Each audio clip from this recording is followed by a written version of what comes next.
Mesdames et messieurs, le plaisir est le même. La joie de vous retrouver, toujours intense. Bienvenue à la revue de presse. Votre humble serviteur Ghislain Cougan prend le relais. À toi, Ghislain. Merci infiniment. Démarrons par Challenge Hebdo. À la une, François a rejoint la maison du Père. C'était le pape des pauvres. Le 266e souverain pontife de l'histoire de l'Église romaine s'est éteint aux premières heures de la matinée du lundi 21 avril 2025 au Vatican à la suite d'un AVC. Et si son successeur était africain, point d'interrogation, pages 6 et 7 de Challenge Hebdo pour plus de détails. Humanitaire, l'association Roots offre 3 forages modernes aux populations de la région du Nord Cameroun. Page 11 du journal Challenge Hebdo pour lire tout ce geste de magnanimité et de solidarité du social pour les populations du Grand Nord Cameroun à travers le don de ces forages d'eau, bien évidemment piloté par Ibrahim Fadil et Ousmane Bassoro, responsable de la dite association. Toujours avec Challenge Hebdo, pénurie organisée, des produits brassicoles se font de plus en plus rares et onéreux. Le réseau national des consommateurs du Cameroun tire la sonnette d'alarme à la page 9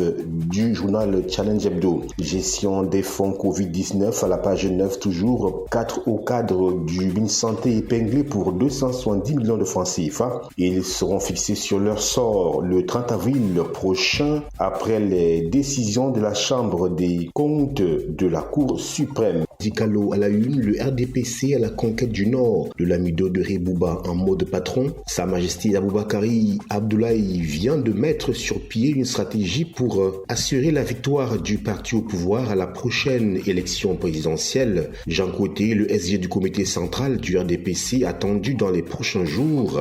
Page 3 pour plus de détails. Toujours avec le tri-hebdomadaire Dicalo, Covid Gate, les premières sanctions attendues le 30 avril prochain, page 4. Législation de l'homosexualité, le MRC dénonce une manipulation politique à la page 8 du tri-hebdomadaire Dicalo. Toujours avec Dicalo, gestion de la Fédération camerounaise de football, les révélations terrifiantes de Justin Pagou, le président de Bamboutos de Bouddha, sont à lire à la page 11 de ce tri-hebdomadaire. Mutation à la une nord-ouest et sud-ouest, il priait pour la paix. L'interminable crise dans ces régions a régulièrement figuré parmi les sujets de prière du défunt pape, au point où il avait dépêché son secrétaire d'État en 2021 au Cameroun. Portrait et réaction suite à la disparition hier du souverain pontife qui sortira de la fumée blanche, page 7 du quotidien Mutation. Toujours avec Mutation et exploitation minière à la page 3, cri de détresse à Ngouingui. Santé publique, la page 9, le paludisme tue toujours au Cameroun. Le pourquoi, le comment est à lire à la page, nous vous disions, 9 du quotidien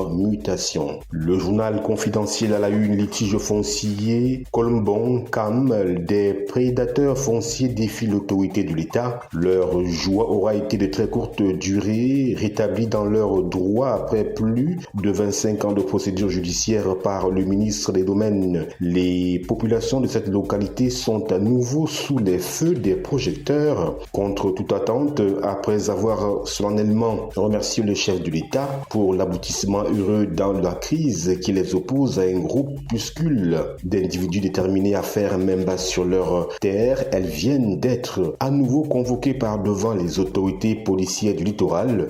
Pages 6 et 7 du journal confidentiel pour lire tout ce cafouillage. Toujours avec confidentiel, lutte contre les accidents de la circulation, le Cameroun honoré à l'étranger. Page 9, présidentielle 2025, Joshua aussi et la coalition de l'opposition. Page 3 pour plus de détails. Confidentiel poursuit avec ce zooming sur le phénomène de la fuite de dossiers à la page 10. Quand le secret est dehors, nous dit le journal de Thierry Nopin. Cameroun Tribune, décès du pape François, l'hommage du chef de l'État. Le souverain pontife a rendu l'âme hier matin au Vatican à l'âge de 88 ans, des suites de maladie. Dans un message, le président de la République, Paul Biya, salue son leadership et son engagement constant en faveur des personnes démunies. Retour sur l'œuvre immense du défunt à qui le Cameroun et le monde rendent un vibrant hommage. Pages 2 et 6 du quotidien Cameroun Tribune. Toujours avec Cameroun Tribune, activité bancaire en zone CEMAC, le volume des crédits en hausse, nous dit ce journal à la page 15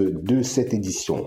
Eco-News à la une, succession du pape François, le Vatican regarde vers l'Afrique, nous dit-on, et bien, plus de détails dans ce journal. Réunion du printemps à Washington, l'offensive de charme du Miné pour attirer les investisseurs est à lire dans les colonnes du journal Eco-News.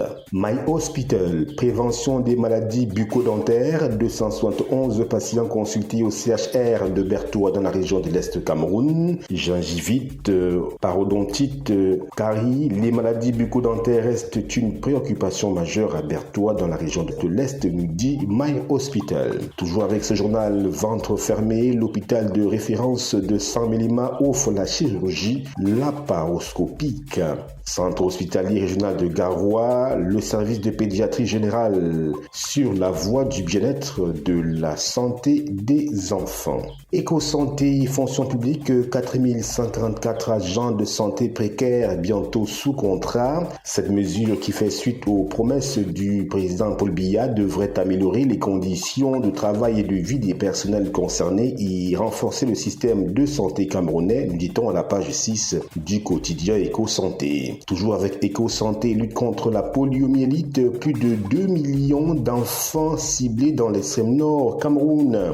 Covid-19, la Maison-Blanche officialise la théorie de la fuite de laboratoire sur son site, page 12, pour plus de précision. Forum libre, extension du port de Douala à Missol 1, des victimes expropriées mais absentes sur la liste des personnes indemnisées, c'est-à-dire donc aux pages 6 et 7 de Forum libre, toutes ces situations ambiguës. Sécurité routière, le Cameroun honoré au Kofi Annan Road Safety Awards 2025, page 2 du journal Forum Libre. Le témoin à la une présidentielle 2025, Dr Manaouda Malachi, droit dans ses bottes pour une victoire éclatante du président Paul Biya. C'est ce que nous dit donc le journal Le Témoin. Urbanisation et amnésie institutionnelle, ONAC 50 ans après, l'ordre des architectes toujours dans l'ombre. Pourquoi? Eh bien, Le Témoin nous donne quelques esquisses de réponse pour comprendre ce phénomène.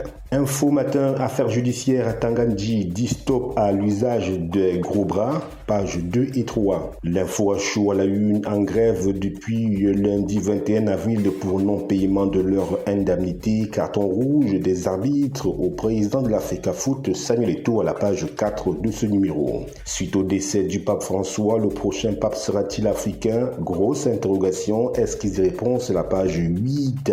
Le journal Le Flambeau présidentiel 2025, Aliou Issa remobilise le Ndirem. Le quotidien Émergence à la une, grève annoncée dans les établissements scolaires, bras de fer entre l'État et les enseignants. Route nationale, les bons points des travaux d'entretien confortatifs, toujours avec Émergence. Renaissance culturelle, l'appel d'Éric Kennedy Foyette. Nécrologie, la dernière homélie du pape François, toujours avec Émergence. Promotion des PME, le PNUD de côté du Cameroun. Popoli à la une, Consupé, le sommeil sans fin de l'épervier. L'épervier, pour l'interrogation, il ne fait plus de prise faute de donneur d'ordre, nous dit le journal satirique Le Popoli. Le quotidien du jour à la une, l'héritage du pape François. Le souverain pontife s'est éteint hier à l'âge de 88 ans. Témoignage aux pages 2 et 4 de cette édition. Championnat professionnel et amateur, les arbitres confirment leur mot d'ordre de grève à la page 9